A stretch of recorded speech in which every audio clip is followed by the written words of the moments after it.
quite upset. Makita natin na nangyari dito, trying to break down the defense of JD Casio. Casio actually had the steal. And then, Don Tiveros giving it to the guy with the most energy on the floor. What a performance by the Alaska Aces, up and down the order. But of course, the inspiration and energy coming from Calvin Abueva.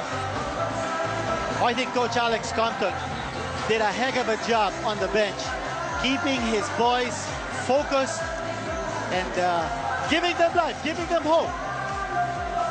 198 ang ating final score in a game na tambakan midway through. Akala natin aantukin na tayo sa magdamag na to ginito. Pero ibang klase yung pinakita ng mga Alas sa gabing ito. Not giving up. And Abueva wins it at the buzzer para dito sa Alas.